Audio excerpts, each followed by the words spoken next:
Nous devons, à très court terme, reclarifier le cadre et les conditions politiques de notre intervention au Sahel.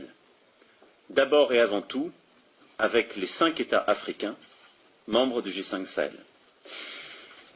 J'attends d'eux qu'ils clarifient et formalisent leurs demandes à l'égard de la France et de la communauté internationale. Souhaitent-ils notre présence? Ont-ils besoin de nous?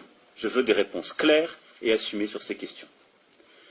Je ne peux ni ne veux avoir des soldats français sur quelque sol du Sahel que ce soit, alors même que l'ambiguïté persiste à l'égard de mouvements anti-français, parfois portés par des responsables politiques. La République française Macron, qui lui a fait savoir, et hier il a dit explicitement, après le sommet de l'OTAN, qu'il faut que les voix qui suscitent, portent, divulguent ce qu'il appelle le sentiment anti-français dans les pays francophones d'Afrique, se taisent.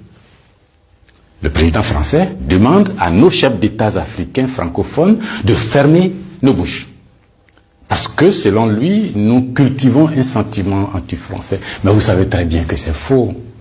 Monsieur le Président Macron, il n'y a pas de sentiment anti-français ici. Ce que vous appelez sentiment anti-français, d'ailleurs, comment vous allez présenter ça? Je suis en train de parler en français, là. J'ai rien contre le français en tant que langue. Je parle pas en sénoufou, ou en djoula, ou en sérère, ou en wolof, ou je ne sais quoi, soninké, bambara, ou quoi d'autre. Je parle en français. Je n'ai rien contre le français. J'écris, je m'exprime, je travaille en français.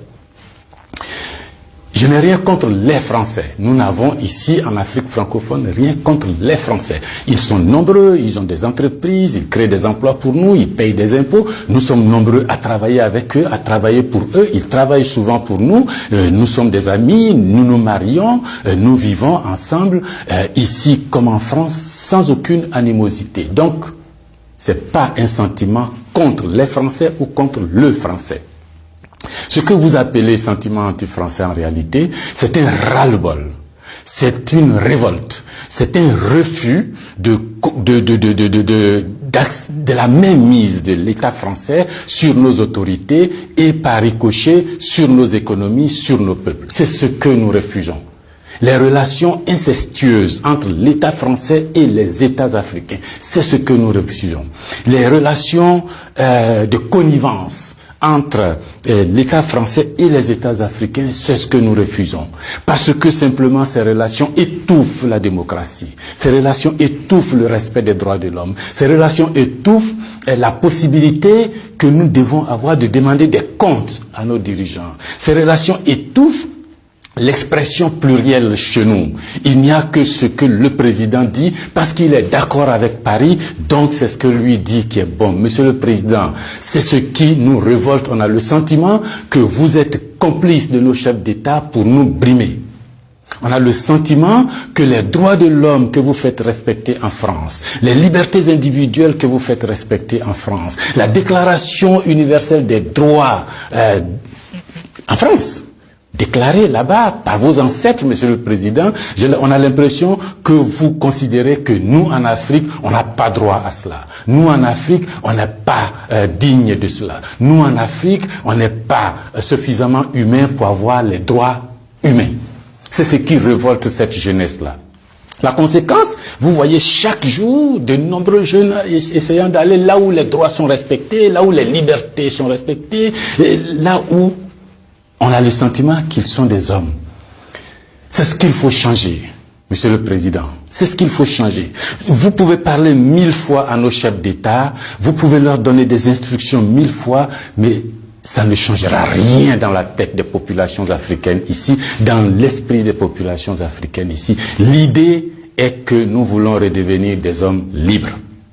Nos ancêtres ont été vendus comme des marchandises par vos ancêtres. Comme des marchandises. Pendant de 1500 à 1890, c'est par là, comme des marchandises. Nous fermons les yeux là-dessus. Nos parents ont été gouvernés par la décision que vos parents ont prise à Berlin de venir s'accaparer nos territoires, nous-mêmes, nos fleuves, nos rivières, nos matières premières, de prendre possession de nous. Ça a duré près d'un siècle. Fermons les yeux là-dessus. Vos prédécesseurs ont considéré que nos chefs d'État devraient être juste des délégués pour eux, pour nous maintenir ici. Comment on peut avoir le sentiment français quand on descend à l'aéroport d'Abidjan, le boulevard qu'on prend s'appelle Giscard d'Estaing. Le pont qu'on emprunte s'appelle De Gaulle. Et la route qu'on utilise pour aller à l'université s'appelle boulevard Mitterrand. Et puis partout, on a Trèche-la-Plaine, Port-Bouët, Binger. Non! Ce que la nouvelle génération veut, ce que nous voulons, c'est l'autodétermination. Que nos chefs d'État nous rendent compte ici, qu'ils ne soient pas obligés d'aller vous rendre compte pour se donner une certaine légitimité, comme Macron est d'accord avec moi, comme Chirac est d'accord avec moi, comme le chef d'État français est d'accord avec moi. Donc ici, vous allez faire ce que je dis parce que sinon vous allez avoir des problèmes. Monsieur le Président, tant que ça durera comme ça, les gens ici auront le sentiment que l'État français est complice de leur brimade, de leur pauvreté, de leur chômage. C'est ce que nous voulons changer. C'est ce que nous voulons changer. Renvoyer Kako Noboko, renvoyer Kémy Séba, renvoyer Nathalie Yamb, contester les propos de Salif Keïta ou je ne sais qui d'autre, ça ne changera rien.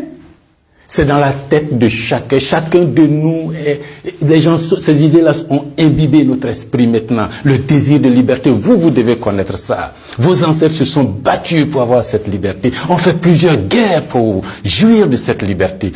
Ce que nous voulons, c'est ça. Liberté de commerce, liberté de nous organiser, nous autodéterminer, faire ce qui est bon pour nous, sans nuire à vos intérêts. Mais ça ne vous dit pas de venir nous imposer vos intérêts.